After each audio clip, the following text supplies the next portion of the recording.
bonjour tout le monde. Je sais pas qui est là. Je ne vois personne pour le moment. On va peut-être attendre un petit peu que ça se lance. Mais... Enfin voilà, voilà.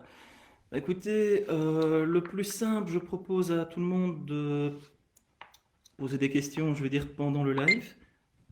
Euh, Amélie est parmi nous aussi, d'où le fait que je vais peut-être regarder comme ça sur le côté de temps en temps pour voir que je reçois des messages. Comme je disais, n'hésitez pas à poser vos questions pendant le live. Il y aura un moment pour les questions directement à la fin. Maintenant, bon, je vais parler de tas de choses et en fonction de ce que je dis, vous aurez peut-être des questions à poser et je m'efforcerai d'y répondre comme je peux à ce moment-là. Euh, Plus simple, commençons par le commencement. Ben, je m'appelle Lionel Lebeau, je suis artiste graphique et plasticien. Euh, et j'ai rejoint les rangs de la Time Corp Gallery au début de cette année-ci. Euh, Je suis un peu stressé, c'est mon premier direct. C'est mon premier direct en vidéo, donc je stresse un peu, mais ça va aller. Pour commencer au niveau de mon parcours, bien, j'ai fait mes études à l'Académie des Beaux-Arts de Liège, donc en section illustration. Le plus amusant, c'est que finalement aujourd'hui, je travaille moins sur papier, je travaille toujours sur papier. C'est pas mes supports de prédilection, on va en reparler. Euh, du coup, j'ai fait illustration de 2011 à 2016, donc 5 ans, un bachelier plus un master en 2 ans. Euh, Ah, ça va, je voyais une question, mais non, c'est Amélie qui, comme moi, vous dit n'hésitez pas à poser des questions, je suis là pour ça. Euh, Donc, au niveau du parcours, j'ai envie de dire c'est à peu près tout en soi au niveau artistique. Si je veux dire tout simplement que je dessine depuis que je suis tout petit. J'ai envie de dire, dès que j'ai pu tenir un crayon, j'ai tenu un crayon et je l'ai lâché uniquement à partir du moment où j'ai découvert la plume et l'encre de Chine. Ça a été une grande révélation. Je veux dire, ça l'est toujours encore aujourd'hui. Je continue encore et toujours à l'encre de Chine. Euh,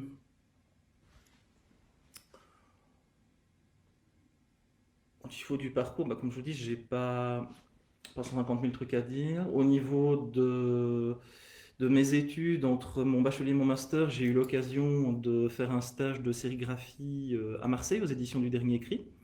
J'en reparlerai un petit peu plus tard du Dernier Cri, les fameuses éditions du Dernier Cri. Au niveau de mes références, c'est quelque chose qui m'a profondément marqué. Je vais dire encore aujourd'hui, ça fait partie de mes grandes influences. Euh, Maintenant, en dehors de ça, je veux dire, j'ai bourlingué un petit peu à gauche et à droite. Comme tout artiste qui se respecte, l'artiste, il doit bouger. Il doit toujours aller à la découverte d'autres choses, justement, à la découverte d'autres artistes, d'autres lieux. Et c'est ça qui est merveilleux dans le métier d'artiste. C'est toujours comme ça. Euh, Je pose quand même la question de savoir si c'est normal. Je ne vois pas la moindre question. Enfin, pas. Je ne vois rien qui se passe, mais ah bah voilà. Amélie vient de poster par rapport au dernier cri, donc c'est chouette. Merci Amélie. Euh, Rentrer un petit peu plus dans le vif du sujet. Fin de compte, qu'est-ce qui fait mon travail, qu'est-ce qui me rend particulier, etc. Bah, on va peut-être prendre un exemple directement. Personnellement, j'aurais préféré avoir Otto sous la main. J'adore avoir Otto sous la main. Bon, pour le moment, c'est Amélie qui l'a. Donc, voilà. Pour le coup, je vous présente Edmund.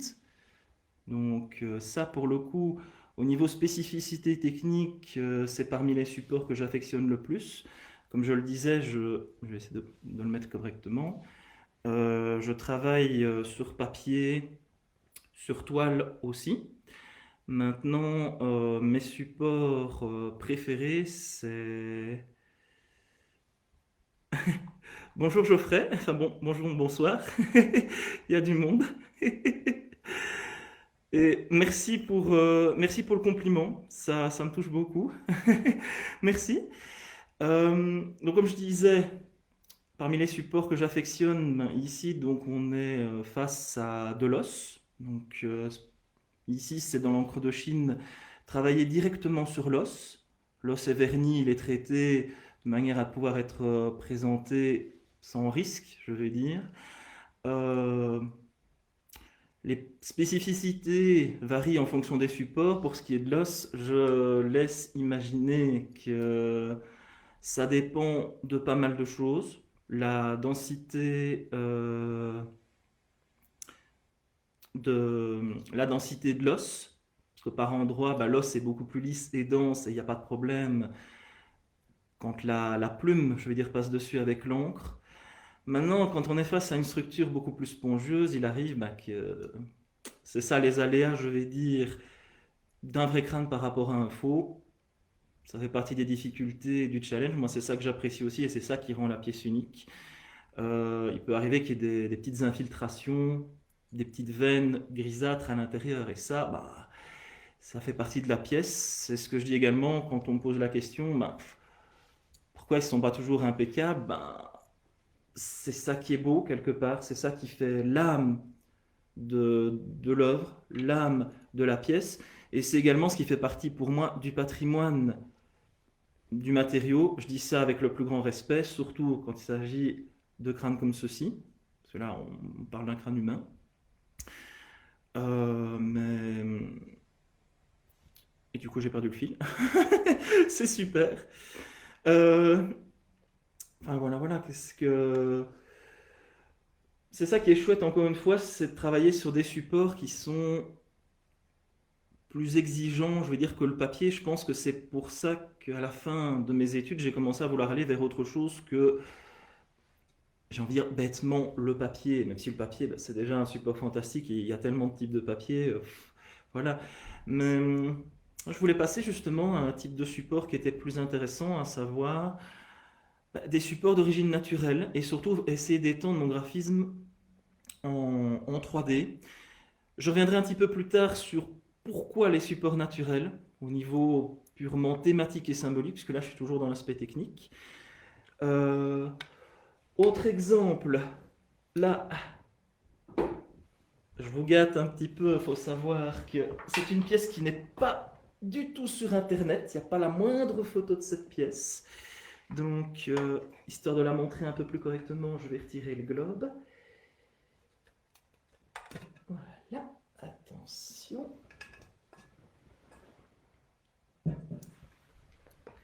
Donc, différences notables. Alors Amélie me pose la question, est-ce qu'il y a des différences notables entre les différents crânes? Ça dépend de plusieurs choses. Je reviendrai sur l'insecte après du coup. Enfin, je vais le laisser peut-être ici, voilà, qu'on voit un petit peu sa silhouette. Les différences notables au niveau des crânes. Ben, il y a des différences en fonction de plusieurs choses. Il y a des différences en fonction de la datation. Parce qu'un crâne qui est plus ancien, ben, il y en a qui sont mieux conservés que d'autres, certes. Maintenant, il arrive toujours ben, qu'un crâne s'effrite un petit peu, que ce qui peut apparaître aussi, et ça fait partie des choses qui sont fascinantes, parce qu'on a toujours des tas de micro-variations. On peut avoir les sutures crâniennes qui se resserrent, justement. À la limite, ça devient lisse entre les deux et ça s'efface. On ne voit même plus les... Ben, je vais en profiter pour bien montrer ceci par rapport à Edmund. Désolé, je vais passer d'une pièce à l'autre comme ça, mais pour bien illustrer.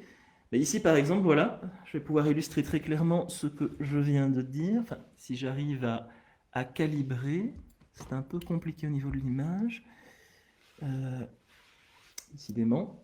Voilà, là je parle de la suture crânienne qui est ici. Ça ne se voit peut-être pas spécialement. Peut-être que je poste l'une ou l'autre photo d'auto, parce qu'on voit très clairement les sutures crâniennes vraiment sur le dessus et sur l'arrière. Là, on voit la suture, si j'arrive à suivre, voilà, ici donc. Je vais y arriver, là. Par contre, sur le dessus, on voit très clairement que la suture, vous allez me dire, perdu dans le graphisme comme ça en image, c'est un peu compliqué. Là, on voit bien la suture, mais de là à là, il n'y en a plus. Par contre, autre spécificité entre les crânes, mais il y a des spécificités aussi bien au niveau de la datation. Maintenant, il y a des différences aussi entre les espèces. Euh, il y a un bon moment, parce que ça fait un moment que je n'ai plus touché à des espèces comme ça, justement. Mais, par exemple, un crâne de crocodile, ça a quelque chose de magnifique au niveau de la structure supérieure. Ça ressemble presque à de la dentelle. Un genre de la dentelle, du corail. Il y a quelque chose de très... Je j'ai peur de me tromper au niveau du terme, mais un cauchemar pour les tryptophobiques. En gros, ceux qui ont peur des trous. Les petits trous. Genre un papier avec des petits trous d'épingle, ben, c'est le cauchemar. Bon, il me semble que c'est ça. J'espère ne pas me planter dans l'ombre. Je crois que c'est cryptophobie. Euh, Enfin, il y a des spécificités d'un crâne à l'autre, que ça soit au niveau de la structure, et même on peut prendre deux crânes de deux espèces qui ont l'air très proches entre elles, et pourtant il y a des micro-variations au niveau de la dentition, au niveau de la manière dont l'ossature est faite, la forme, etc. C'est ça qui est beau. C'est ça qui est beau, c'est toute cette variété. Et comme je dis toujours, par rapport à mon travail, je dis pas ça à titre de vendre comme ça, mais j'ai envie de dire à œuvre unique, matériaux uniques. Matériaux et j'ai envie de dire individus uniques. Moi, mon but, j'y reviendrai encore une fois dans tout ce qui est thématique, c'est de créer des œuvres d'art à partir de vestiges d'êtres vivants, de créer une nouvelle vie, mais c'est quelque chose d'unique à la base. C'est ça qui est intéressant de travailler, encore une fois, sur du vrai. Le but, c'est pas de bah voilà, j'ai envie de faire un buzz. Non, moi, ça m'intéresse de travailler sur des vrais parce que c'est plus authentique et comme je l'ai déjà dit un petit peu plus tôt, c'est une question aussi de challenge. Parce qu'on me dit souvent pourquoi tu travailles à la plume et pas avec un Posca en rotring. Déjà parce que j'adore l'encre que j'utilise. Elle a un impact noir, mais magnifique. Franchement, je crois que c'est parmi les tas d'encres que j'ai testées, je crois que c'est celle qui a l'impact le plus réussi au niveau contraste noir et blanc. Et voilà, voilà. Maintenant, ça fait partie aussi du challenge, justement, de travailler avec une plume, avec de l'encre qui va couler, certes. Ben, ça m'oblige à m'appliquer. C'est, ça fait partie du jeu. Je pourrais tout simplement dire que je suis un peu cinglé, un peu masochiste. Bon, voilà, ça, il faut souffrir. Je reviens sur l'insecte, histoire, parce que je regarde le temps défiler. Et je parle beaucoup, donc voilà. Pour revenir sur l'insecte, donc, je vais essayer de voir comment est-ce qu'on peut... Lumière, s'il vous plaît. Ouais, c'est pas l'idéal au niveau de la luminosité. Donc ça, c'est un hybride réalisé à partir de différents morceaux de vraies espèces d'arthropodes, donc insectes, araignées, etc. Ici, on a un petit peu de tout. On a surtout beaucoup de menthes religieuses. On a deux queues de scorpions, dont une qui est utilisée pour faire le coup, justement. Et l'une des particularités de cet hybride-là, et c'est ce que j'essaie de développer de plus en plus dans ce type de création, c'est l'ajout d'éléments végétaux. Notamment, ici, ce n'est pas une première au niveau de l'épine dorsale qui est en épine de cactus. Je me perds dans mes propres matériaux. Euh, la petite nouveauté, c'est cette histoire on va dire d'épines latérales, justement, d'ornement qui vient sur le tout. Je sais pas si, voilà, là, ça se voit peut-être un petit peu mieux. Ça, c'est aussi du végétal. Une espèce de pomme de pin. Je saurais même pas dire laquelle c'est. C'est une que j'ai ramassée, je ne sais plus où. Ah, Amélie qui me demande une petite référence à Alien sur cette culture. Oui et non. C'est vrai qu'Alien, on en... bon, là, on en reparlera pour le coup au niveau des références. Mais c'est sûr que, bon, j'ai toujours Giger, on va dire, toujours la patte de Giger, enfin, sa main sur mon épaule et sa patte dans mon esprit, si je puis dire. Et je suis un grand fan de la biomécanique et de tout ce que Giger a créé. Donc, Giger, le créateur d'Alien, notamment, parce qu'on réduit trop souvent son œuvre à ça. C'est vrai que c'est un pilier de la science-fiction. Même au niveau artistique, ça, je vais le dire directement, non, Giger, ça c'est mon artiste préféré. Ça, pour moi, il est. L'ironie, c'est que enfin, le moment où j'ai appris sa mort, c'était un cours de philosophie sur les génies incompris. J'ai envie de dire, ah, on ne pouvait pas mieux tomber. Bon, je pense que son génie était compris, peut-être pas par tout le monde. Pour moi, cet artiste-là était un génie. Il n'y a rien à faire. Et voilà, il y a un lien justement vers Giger. Merci Amélie. Et donc, je ne réponds pas spécialement à la question. En fait, oui et non, dans le sens où, au départ, bah, la queue n'était pas prévue. C'est une des particularités de mon boulot et ça arrive de plus en plus. À chaque fois, j'ai une idée en tête de comment mélanger telle espèce avec telle espèce, quel morceau prélever et comment le jouxter avec tel autre. Maintenant, ce qui est amusant, oui et non, parce qu'à chaque fois, ça ralentit un petit peu le projet, mais c'est ça qui le rend unique, c'est de le faire évoluer quelque part. Ici, les antennes qui en fait sont réalisées à partir de pattes, les deux grandes antennes, les antennes un peu cornes, sont réalisées à partir de pattes d'une néphila, donc une araignée tisseuse tropicale avec de très grandes pattes. Il y en a d'ailleurs une néphila avec des ailes de cigale exposées à la Time Corp Gallery, justement. Euh, je me suis dit que c'était bien de mélanger les fans de papillons et les arachnophobes. Je me suis dit que c'est une très très bonne idée, ça. Soin Ruby G. l'ermite, ben, merci beaucoup pour les applaudissements. Et merci Robin pour Voilà, on se comprend. Merci. euh... Qu'est-ce que je disais, du coup? Enfin, des bêtises. Voilà, voilà. Manu Costil. Quand mon crâne sera-t-il terminé? Ben, Manu, voilà, moi c'est super, ça me permet d'en parler aussi parce que j'ai jamais eu l'occasion de. Enfin, j'espère que c'est bien toi, parce que je vois Manu Costil, mais bon, c'est pas le nom que j'avais en tête, mais je suppose que c'est bien toi, oui. Bonjour du coup, enfin, bonjour, bonsoir.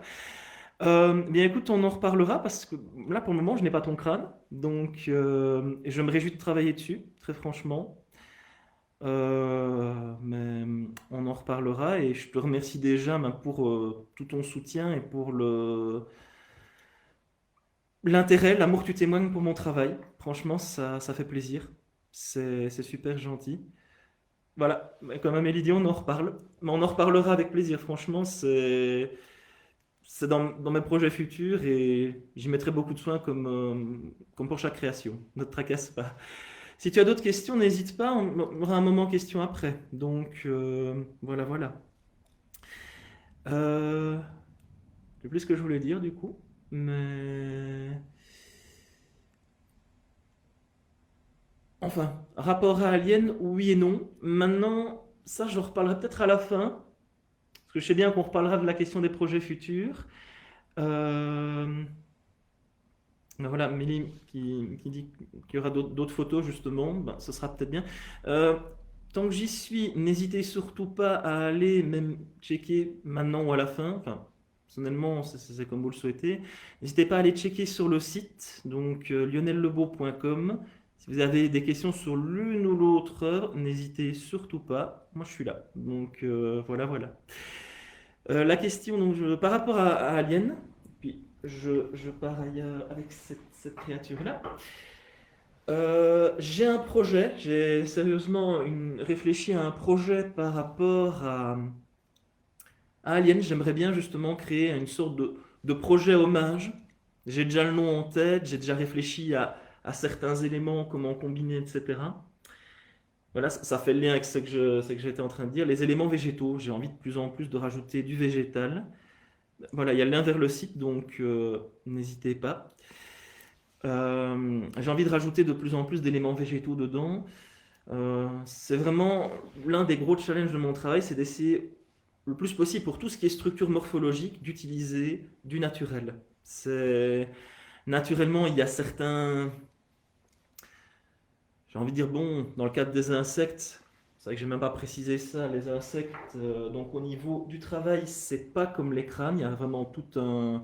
Parce que le crâne, je ne le sculpte pas à proprement parler, il est comme ça. Il y a toujours un travail en amont, ben, nettoyage, de restauration, un petit peu blanchir, ce genre de choses-là. Mais c'est directement sur l'os. L'insecte, c'est beaucoup plus complexe, parce que ce sont de toute façon des travaux complexes à chaque fois. Ça, c'est complexe et chronophage. Je ne vous mentirai pas en disant ça. Pour ce qui est des insectes, il y a tout un travail donc de découpage, de reconnexion, de couches préparatoires. Il y a énormément de couches avant d'arriver aux dernières couches, donc à savoir le blanc de l'acrylique, de l'encre de Chine à la plume pour le graphisme. Donc c'est pas évident, franchement, je suis désolé d'avoir autant de mal à montrer ça comme ça. C'est peut-être plus facile d'aller voir, encore une fois, sur le site avec les photos qu'on postera par après. Euh, Il y a tout un travail. Je ne vais pas avoir la prétention de dire de sculpteur. Parce que, voilà, moi je dis artiste plasticien et graphique. Sur le papier, je suis illustrateur. J'ai pas la prétention d'être illustrateur non plus. Moi je suis artiste plasticien, je suis artiste graphique. Là, on a quelque chose qui est entre le dessin, le graphisme. Je ne vais pas parler d'installation, quoique on est presque dans des installations miniatures. Euh, et, et malgré tout, un travail de connexion plus que de sculpture, mais ça devient des sculptures. Je ne cherche pas à... Yeah. C'est parfait parce qu'Amélie me pose la question par rapport au lien du cabinet de curiosité. Donc je vais directement passer sur les thématiques. Il y a deux autres pièces, mais je les montrerai peut-être tout à l'heure à la fin. Voilà, voilà. Donc la thématique. Au niveau des thématiques, ben, l'une qui me tient le plus à cœur et qui englobe probablement ben, plein d'autres thématiques ou d'autres symboliques, c'est le cabinet de curiosité. Je ne vais pas commencer à donner un cours sur le cabinet de curiosité. Euh, j'ai envie de dire le cabinet de curiosité, en fin de compte, qu'est-ce que c'est? Ben, à une époque, c'était tout ce qui regroupait des collections justement d'éléments issus donc du règne végétal, animal, minéral, fossile, etc. Parfois aussi des éléments créés de toutes pièces, donc plutôt domaine un peu artificiel, je crois que c'est comme ça. Enfin, il me semble que c'est comme ça que c'est répertorié.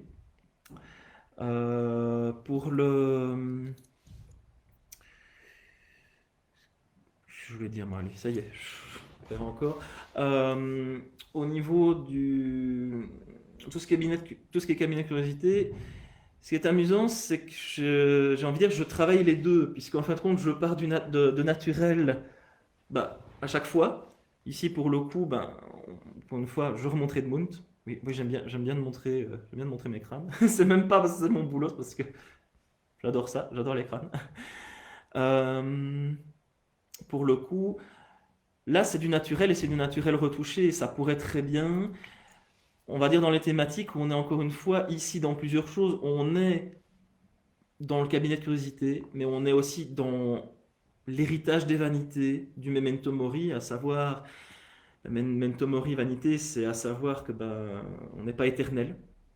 Enfin, on doit toujours se souvenir qu'on va mourir, que comme petite dédicace à, j'ai ça en tête, petite dédicace à Édouard Noisette, je ne sais pas s'il est parmi nous, mais euh, tout ce que nous pouvons faire, enfin tout ce que nous pouvons décider, c'est que faire du temps qui nous est imparti, eh bien voilà, c'est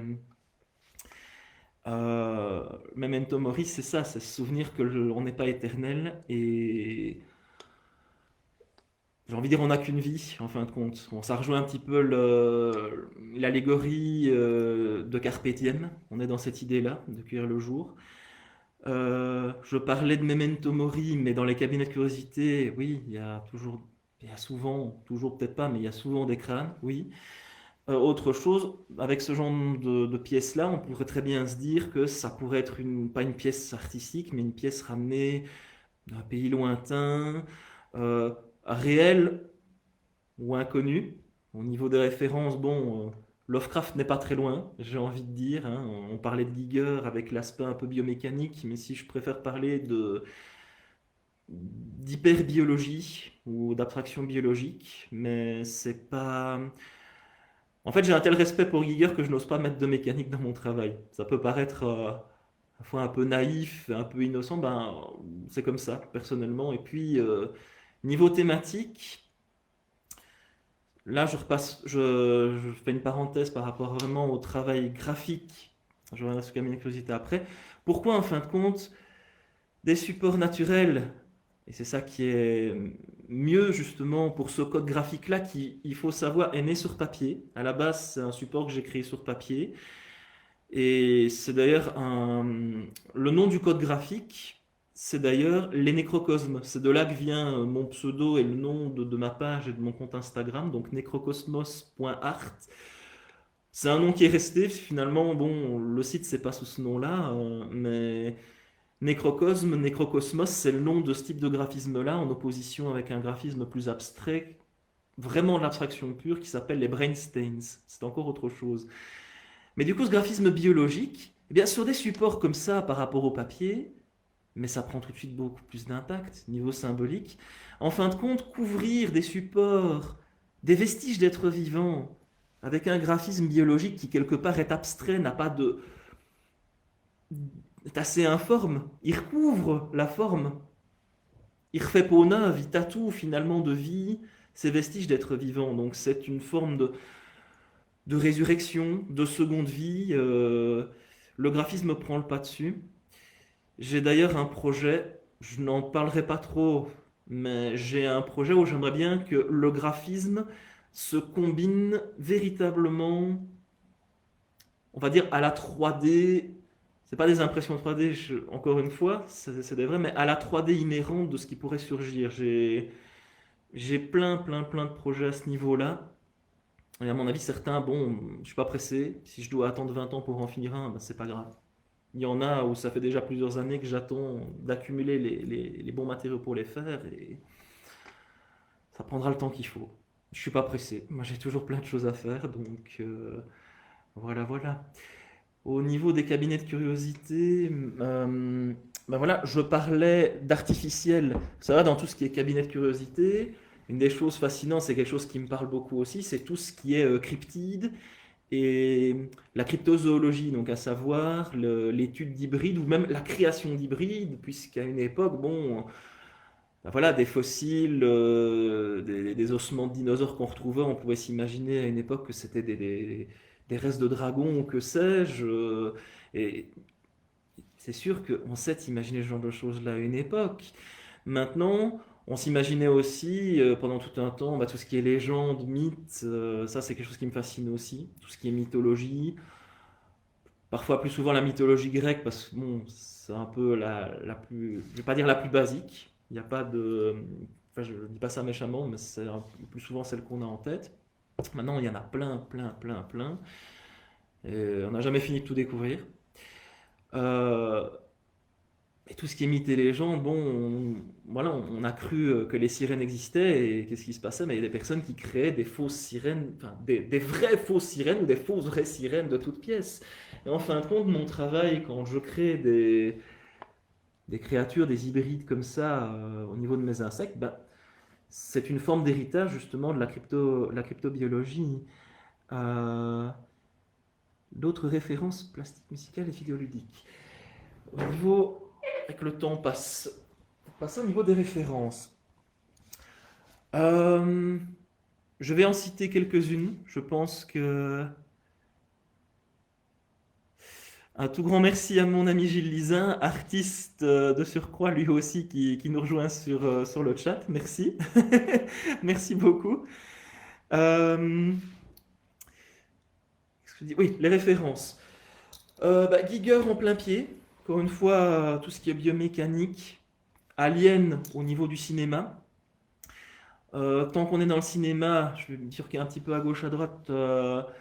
Au niveau cinématographique, pas mal de films de John Carpenter.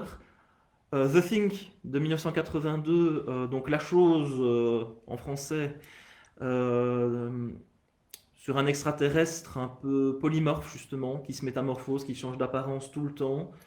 C'est c'est un film qui m'a beaucoup marqué la première fois que je l'ai vu et ça me marque encore aujourd'hui quand je le vois. Donc, je suis un grand fan des effets spéciaux à l'ancienne, animatroniques. Je trouve qu'on fait pas mieux. Certes, il y a des choses qui vieillissent, mais ça nous émerveillera toujours. Aujourd'hui, on est toujours émerveillé par les effets spéciaux et en même temps, moins qu'avant. Moins qu'avant parce qu'on n'est plus surpris de rien. Donc, il y a toujours de la magie, il en restera toujours. Mais, enfin, voilà. Autre référence, Howard Phillips Lovecraft, au niveau écriture. C'est d'ailleurs, pour l'anecdote, il faut savoir que souvent, il y a des yeux. C'est pas apparu tout de suite dans mon travail, mais il y a souvent des yeux, des pupilles justement un peu dédoublées comme ça. Ben ça, c'est une double référence, faut le savoir. C'est une référence à la fois à Lovecraft, avec les grands anciens, donc Cthulhu, donc un être un peu mi-poisson, figure anthropomorphique, divine, poisson, pieuvre. Donc d'où les yeux, pupilles un peu dilatées justement, comme les pieuvres. C'est des yeux de céphalopodes. Et ça rajoute, en plus d'un côté un peu biologique, un côté, encore une fois, un peu extraterrestre. Extraterrestre, ou encore une fois, si on est dans l'optique cabinet de curiosité, quelque chose issu d'une culture lointaine, d'un pays inconnu, d'une tribu ancestrale, ce genre de choses-là. Et on rejoint Lovecraft puisqu'on a des adorateurs, des cultes, des grands anciens. La réalité, la fiction, c'est jamais très loin, j'ai envie de dire. Tout se finit toujours par se rejoindre. Et l'œil aussi, il faut savoir autre chose, c'est que Lovecraft était l'écrivain fantastique préféré de mon père. Et les premiers romans de Lovecraft que j'ai lus, bah, c'était les exemplaires de ces livres que mon père avait. Ce qui fait que l'œil a un double sens. C'est aussi bien un trait visuel par rapport à Lovecraft, mais c'est le visuel de la manière dont j'ai découvert en posant mes yeux sur les pages sur lesquelles les yeux de mon père sont posés des années avant moi. Et ça peut paraître très bizarre, mais c'est l'anecdote qui fait aussi mon travail, justement. On est en plein pied dedans. Sinon, dans les références, j'ai envie de dire, il y a référence et référence. Je pourrais vous citer des tas de noms d'artistes, d'écrivains, etc. Je pourrais par exemple vous citer Joel Peter Witkin. Maintenant, il y a référence et référence. Il y a des choses, il y a quelques atomes crochés avec mon travail. Joel Peter Witkin, donc, est un photographe assez barré, oui, il faut le dire. Mais c'est un super compliment quand je dis ça, insolite, barré, excentrique, ça. Je, je le lis toujours avec le plus grand respect. Pour moi, c'est les meilleurs compliments qu'on puisse donner. Enfin, au niveau d'un artiste, c'est un gage de particularité, justement. Euh, on parlait de littérature. Je suis un grand fan de poésie, principalement de la poésie française. Maintenant, je pourrais citer L'Enfer de Dante, qui malgré tout est aussi un poème. L'Enfer de Dante, j'ai lu L'Enfer et le Purgatoire, j'ai jamais lu le Paradis. Curieusement, je ne sais pas pourquoi. Peut-être qu'après avoir lu les deux premiers, je me suis arrêté, mais encore une fois, l'enfer de Dante, c'est quelque chose de très mythologique. Il y a quelque chose de très riche, il y a quelque chose de nourri, il y a quelque chose de transcende, on a quelque chose d'un peu, ça soit l'inconscient collectif, c'est la traversée des neuf cercles, il y a quelque chose de très riche. C'est parler de l'enfer, je parlais de poésie française, ben Charles Baudelaire en tête. Dans Les Fleurs du Mal, je ne sais pas combien de fois je l'ai lu. Je ne pourrais pas citer tous les poèmes par cœur, mais voilà. Euh, je cite souvent, bah, je peux me faire un lien entre Giger et Baudelaire. Ça, c'est quelque chose que j'aime bien d'illustrer dans mon travail. On dit parfois que c'était un peu sombre. Moi, je peux comprendre que ça affecte certaines personnes. Chacun est juge, chacun a ses goûts. Ça, et quelque part, bah, un crâne, c'est un crâne, certes. Maintenant, c'est pas pour autant qu'on ne peut pas y retrouver une certaine beauté, une certaine finesse, un certain impact justement. C'est ça que j'aime beaucoup dans le travail de Giger, c'est qu'il y a quelque chose certes de très sombre, d'un peu froid, mais il y a quelque chose d'éminemment fin, de poétique. J'ai envie de dire, pour moi, Giger est un poète des ténèbres. C'est un porte-parole d'une dimension obscure. C'est un émissaire. Baudelaire, quelque part, si je devais citer un poème parmi ceux que j'aime bien, oui, au titre, c'est sûr que pour ceux qui ne connaissent pas, ça choque déjà, hein, le poème de la Charogne. C'est un sujet sombre, certes, mais qu'est-ce que c'est bien écrit. Qu'est-ce que c'est beau. Il arrive à faire couler une émotion, une poésie d'un tel sujet. C'est ça que je respecte, c'est l'alliance entre quelque chose qui peut paraître sombre à proprement parler et réussir à en faire découler quelque chose de magnifique. Vraiment la sombre beauté, en fin de compte. Si on parle de poésie, bah, tout ce qui est parallélisme, opposition, quelque part la synesthésie, donc le mélange des sensations, l'union des contraires, les oxymores, c'est... Voilà, je suis fort dans tout ce qui est symbolique au niveau de mon travail. Je me rends bien compte que j'ai un petit peu tourné en rond pour certaines choses, mais c'est c'est à la fois un travail qui peut se cibler, j'ai envie de dire, facilement, et en même temps, il y a toujours moyen de parler, enfin, d'en parler encore et encore. Je pense notamment à d'autres pièces comme je- on en reparlera tout à l'heure. Je crois qu'Amélie postera une photo, notamment bah, les figures un peu plus religieuses, justement, parce que là, il y a, il y a toute une autre symbolique qui apparaît dedans. Et ça reste dans le travail des insectes, mais il y a un côté un peu plus religieux qui transparaît dedans. Et voilà, voilà. Niveau référence, c'est vrai que je pourrais encore en citer d'autres. Domaine des jeux vidéo. Là, je pourrais en citer aussi des tas. Je vais surtout me cantonner à Bloodborne, donc d'Hidetaka Miyazaki, concepteur de chez From Software, à qui on doit notamment bah, la saga des Dark Souls, donc des jeux d'Heroic Fantasy. Dark Fantasy plutôt pour le premier et le second opus de cette saga. Bloodborne, on est plus dans un jeu à allure gothique, style époque victorienne, teinté on va dire d'une ambiance un peu Lovecraftienne, chtonienne comme ça. C'est des jeux qui me fascinent au niveau de leur ambiance, au niveau de leur ambiance, de leur bestiaire, de leur musique. Les compositions sont magnifiques aussi.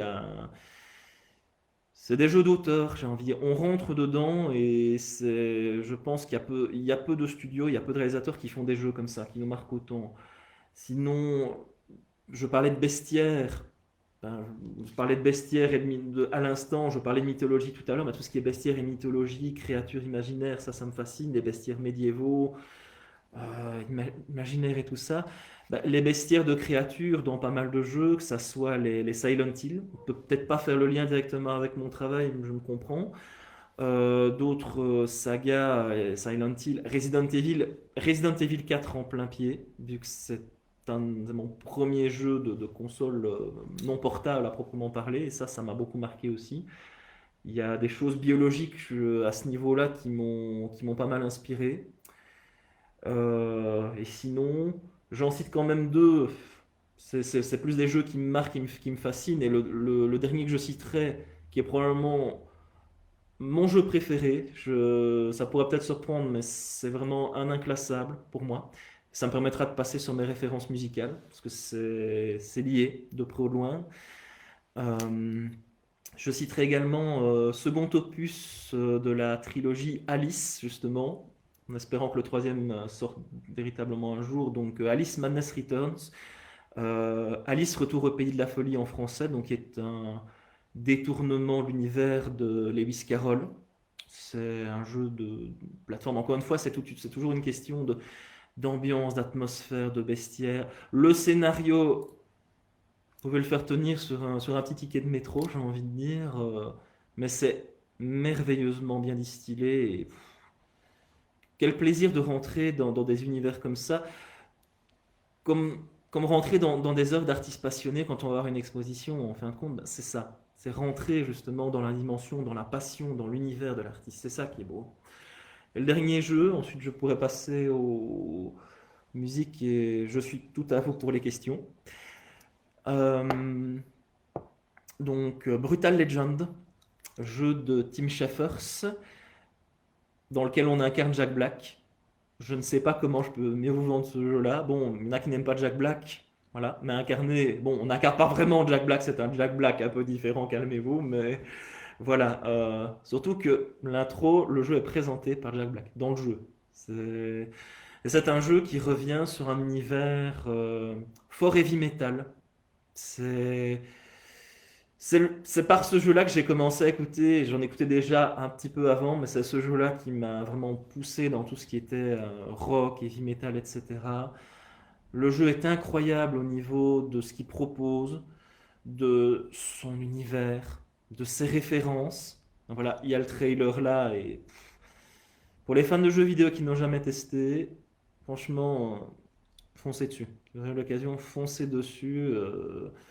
C'est un jeu qui est connu et méconnu. Il a vraiment une communauté de fans. C'est un jeu qui a été créé par des fans pour les fans, j'ai envie de dire. C'est vraiment, on le sent. Au niveau des références musicales, je vais essayer de faire très bref. Donc, je vais vraiment me contenter de les citer. Iron Maiden en plein pied. C'est vraiment peut-être le visuel bien avant d'écouter la musique. Je me rappelle que tout jeune, je crois que la première pochette que j'ai vue, c'était Fear of the Dark, donc album sorti en 1992. Dernier album avant que le chanteur ne soit remplacé et pour une absence de 8 ans. Il est revenu après, tant mieux. Euh, mais Fear of the Dark, voilà, c'est encore une fois un album où on voit leur mascotte, justement Eddie, assimilé à un arbre. On a quelque chose d'encore une fois très biologique, d'un peu sombre et de très intrigant comme ça, tout en étant un peu effrayant. Mais non, Iron Maiden, voilà, le premier visuel, je ne sais pas quel âge j'avais, peut-être 5 6 ans, enfin j'exagère, peut-être 7 8 ans. Et ça me marquait déjà. Pourtant, j'en ai pas écouté, voilà, j'en ai peut-être écouté, je sais pas, 8 9 ans après que j'ai vraiment commencé à en écouter. Donc, mais j'en écoute encore aujourd'hui. Des groupes comme Black Sabbath, comme Motorhead. Je parle d'Iron Maiden pour la musique, mais Motorhead et Iron Maiden, bah, tout ce qui est visuel au niveau des mascottes, etc., ça me fascine aussi. J'adore tout ce qui est culture rock, iconographie. J'en ai pas parlé dans mes thématiques. Je ne suis pas à fond dans... Enfin, à fond. Je suis pas à fond dans tout ce qui est ésotérisme et occultisme, mais ça fait partie des choses qui m'intéressent. C'est notamment la figure du Baphomet. Ça, on est encore dans quelque chose d'un peu hybride, d'un peu mystérieux, d'un peu caché. Voilà, peut-être si ça se trouve qu'il y a eu des Baphomets créés de toutes pièces pour des cabinets de curiosité à l'époque, on ne sait pas. Ce serait génial. Mais voilà, voilà. Dans des groupes plus récents, bah, voilà, je pourrais citer d'autres groupes, System of a Down, Disturbed. Dans les anciens, voilà, j'aurais pu parler aussi de Twisted Sister, un groupe assez déjanté, un groupe génial aussi. Dans les récents, bon, Rammstein. Et là, ça va peut-être surprendre parce que tout le monde va dire, bah, ça c'est l'ovni par rapport au reste, parce que c'est pas vraiment du rock ou du hard rock. Non, du power metal, m'en fiche. Ça fait partie des trucs que j'aime bien. On peut citer Dragon Force aussi. Ça pulse quand même comme il faut. C'est franchement hyper boost comme musique et j'adore ça. Enfin, voilà, voilà. Ah, voilà le lien vers le Baphomet. Ce qui me permet de faire une transition vers une dernière pièce. Et du coup, j'en appelle à vos questions par rapport à ce que j'ai déjà dit ou ce que j'aurais oublié de dire ou ce que vous voudriez que j'éclaircisse par rapport à mon travail. Voilà, voilà.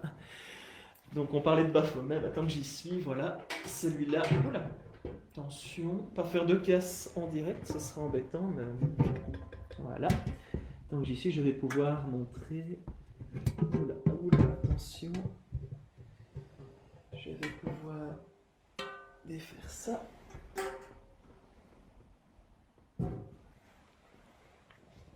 Voilà. Vous avez l'image normalement, enfin le lien vers l'original donc d'Eliphas, enfin Eliphas Lévy, et là vous avez une version moderne, j'ai envie de dire, une version reconfigurée. Encore une fois, on est dans un alliage réalisé à partir de morceaux différents, différentes espèces d'insectes et un petit peu de végétal, que ça soit au niveau des cornes. Les cornes, c'est du végétal, il faut le savoir, et une petite graine de tilleul ici.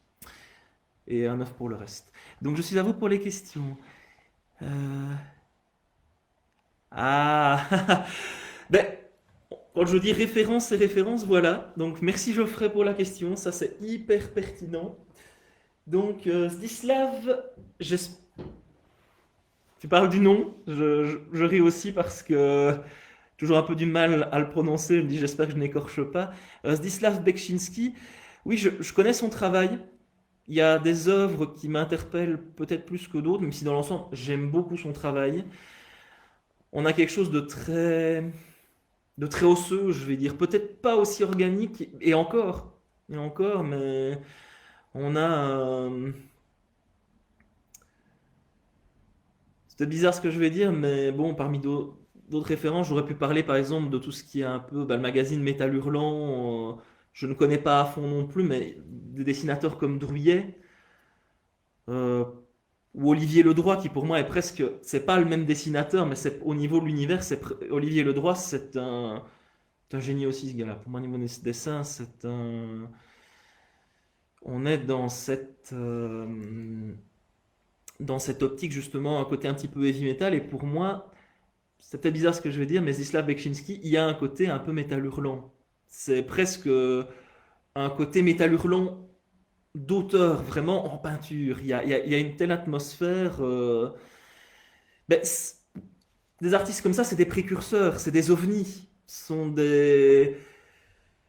un peu des savants fous, j'ai envie de dire. Pas dans le sens où sont fous dans leur tête, sont géniaux, ils te sortent un univers comme ça. Bah, Giger, Bekchinski, oui, non, c'est un artiste que j'aime beaucoup. Ça, franchement, je ne le cite pas directement en référence parce que c'est surtout Giger, mais oui, non, non, non, ça fait partie des choses que j'aime beaucoup.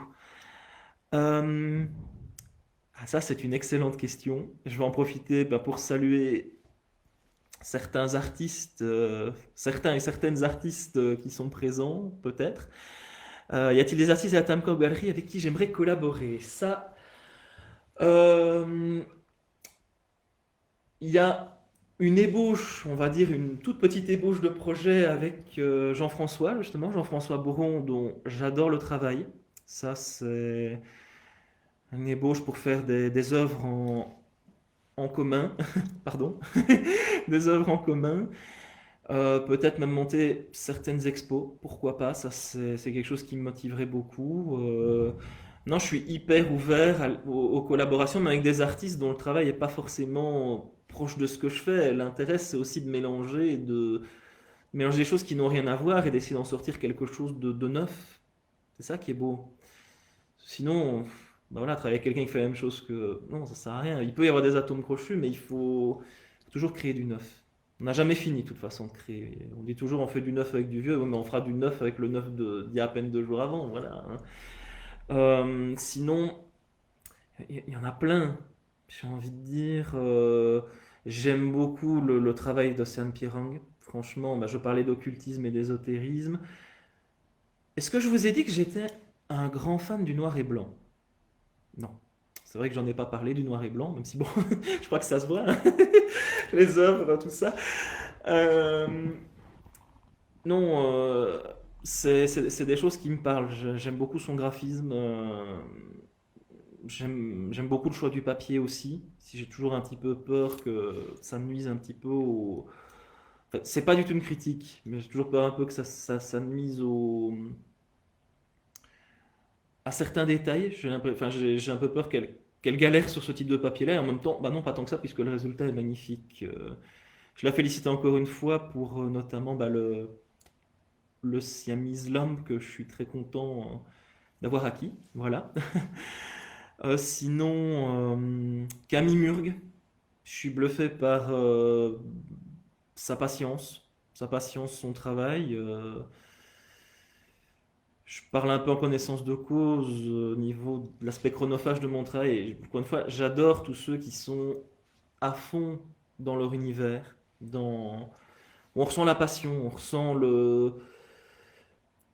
J'allais dire le temps de travail, c'est même pas le temps de travail, c'est la communion, je vais dire. Le rituel, c'est vraiment l'investissement, le processus de la création de l'œuvre. C'est quelque chose dans lequel Ah, je ferais qu'il me mettait un lien. Est-ce que je peux regarder ça? Je ne sais pas, je suis toujours à l'image. Normalement, oui. Bah oui, notamment, oui, ce genre de...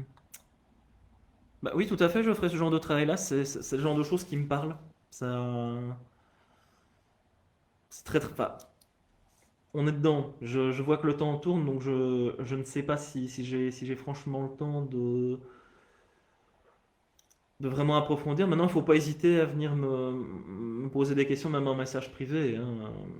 Je ne mords pas. Enfin voilà, voilà. Sinon, bah, pour d'autres artistes, je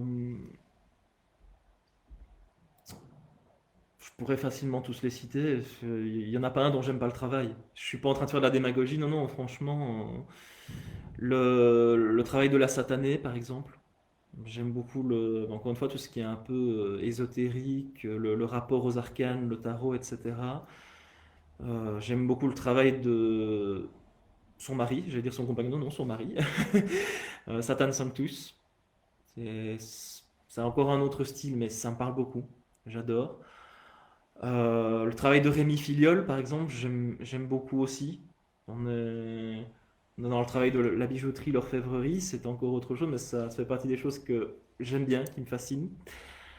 Euh, mais franchement, je suis hyper ouvert à tout ce qui est collaboration.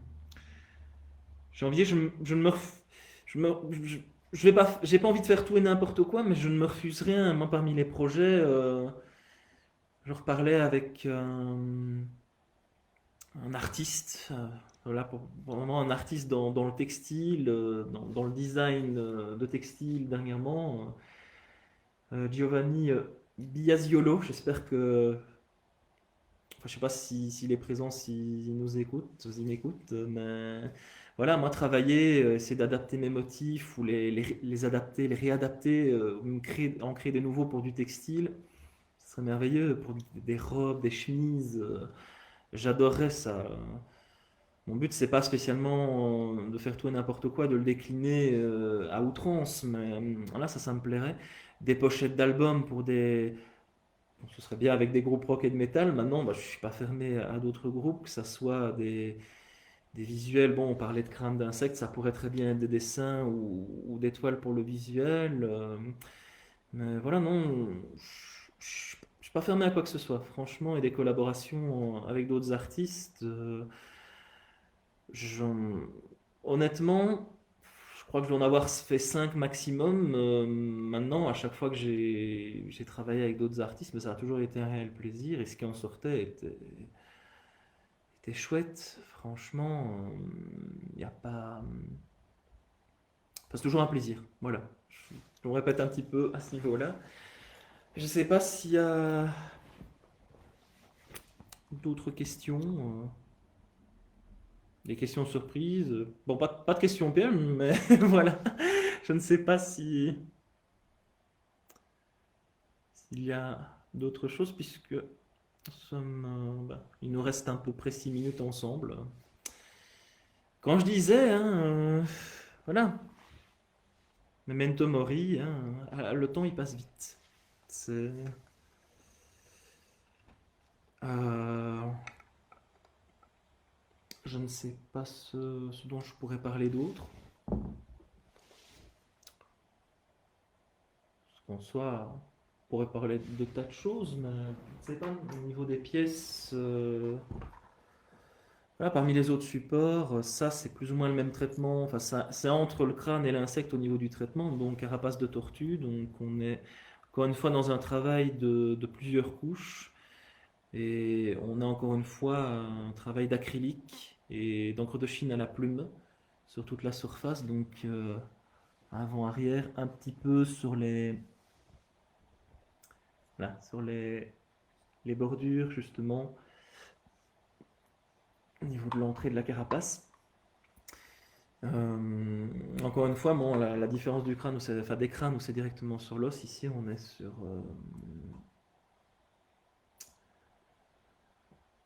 un travail comme pour les insectes, donc acrylique et encre de Chine. Euh, voilà, voilà. Oh mince! Depuis tout à l'heure, je n'arrête pas de dire y a-t-il des questions? Et forcément, le chat n'est pas en train de défiler. Donc du coup, je me dis, tiens, c'est bizarre, il y a peut-être un bug ou... Donc, je reviens à vous tout de suite. Un dernier projet futur. Je remercie ma chérie qui est parmi nous pour essayer de solliciter une ovation pour mon anniversaire, vu que je fête mes 31 ans dans 2 jours. Ce qui me permet également de faire le mot de la fin. Parce que bon, mon anniversaire, bon, avec tout ce qui se passe avec le Covid, etc., voilà, bon, ce sera en comité extrêmement réduit. Maintenant, voilà, c'est pas grave. Il n'y a pas de souci. Euh, des projets futurs, ben, j'en ai beaucoup. J'en ai beaucoup. Je pense à certains dont j'ai déjà pu parler et je garde certaines surprises. Parce que je sais que je parle beaucoup et il y en a dont j'ai déjà parlé. Mais là, pour le coup, je suis en train de finaliser un projet qui a pour nom Hydraptérix. Donc, c'est un projet d'hybride insectes, ailes de chauve-souris, plumes d'oiseau, vraiment un hybride haut de gamme avec beaucoup de... avec des éléments végétaux incrustés dedans, mais ce sera un hybride à 3 têtes, d'où le nom Hydraptérix, je parlais de mythologie. Ce sera probablement le premier, puisque des hydres, j'aimerais bien les faire couche par couche, donc 3 têtes, 5 têtes, et j'aimerais bien monter jusqu'au moins 8 têtes différentes. Mais là, il faudra un fameux corps d'insecte, un titan, par exemple, un Titanus giganteus, ça, ce serait parfait, mais ce sera encore du boulot. Euh, Travail très minutieux, jusqu'où aimerais-tu aller dans le détail? De plus en plus loin, chaque fois de plus en plus loin, c'est d'être de plus en plus minutieux, mais je fais avec les exigences des supports aussi, avec tout ce qui est aspérité, relief, etc. Mais j'aimerais bien que le graphisme évolue autant que la morphologie évolue, et c'est chaque fois essayer de rééquilibrer, je vais dire. Vu que j'aimerais bien aller de plus en plus vers dans des détails extrêmement fins au niveau de la morphologie. Du coup, le graphisme qui ira sur ces petits détails, sur ces éléments très minces, très fins, ben, les détails se devront d'être d'une finesse encore plus rigoureuse. Et comme j'ai dit, je suis quelqu'un qui aime le challenge, le défi, et voilà, voilà. Merci Edouard. Bah, écoute, si je t'ai cité en plus, enfin, je t'ai pas cité, je t'ai fait une dédicace, je ne sais plus à quel moment, mais n'hésite pas à revoir le live et voilà, voilà, je pense on sera amené à se revoir, à reparler de choses et d'autres, notamment ben, notre amour réciproque pour les jeux From Software et pourquoi pas, bah, peut-être également des projets en commun. Voilà, je disais que je voulais citer d'autres artistes et je n'aurais pas su tous les citer par manque de temps. Je disais samedi, bon, c'est mon anniversaire, bah, autre chose de plus important. Je vous demande à tous et toutes qui sont présents et présentes de vous rappeler que la Time Corp Gallery réouvre ce samedi. Donc, ben, un grand soutien aux artistes, aux galeristes. C'est toujours un immense plaisir d'avoir vos encouragements, votre soutien et ben, n'hésitez pas à soutenir Amélie, à soutenir l'Actime Corp et ses artistes. Je pense que c'est des initiatives comme ça qui font bouger justement le monde de l'art, surtout en proposant des choses insolites, des choses qu'on n'a pas l'occasion de voir partout justement. Montrer une autre facette de l'art, parce que bon, l'art contemporain, nous entrons dans un domaine qui ne nous regarde pas, j'aurais envie de dire. Mais bon, euh, et pourquoi ça ne nous regarderait pas si on est artiste? Mais bon. L'art contemporain, c'est bien, mais il y a du bon et du mauvais. Et l'art contemporain, ce n'est pas tout l'art. Il y a d'autres artistes, il y a de l'underground, de l'alternatif. Dans les références, j'aurais pu parler encore une fois, j'adore tout ce qui est underground, alternatif, étrange. J'ai même pas parlé du dernier cri. Voilà. On sera amené à en reparler pour certaines, j'imagine. C'est toujours un plaisir de parler en vrai. Peut-être pour une prochaine expo. On croise les doigts pour que tout se passe bien. Donc, merci à tous et à toutes d'avoir été présents. Surtout, soutenez la Timecore. Et merci de me suivre aussi. Merci d'être présent. Et voilà, je ne sais pas quoi vous dire de plus. Une très bonne soirée. On arrive à l'heure. On dépasse même l'heure. Mais bon, une petite minute, c'est pas grave. Allez, une très bonne soirée. Prenez soin de vous. Et long live the arts. Voilà, c'est ce que je dis toujours. Allez, ciao. Merci à tous.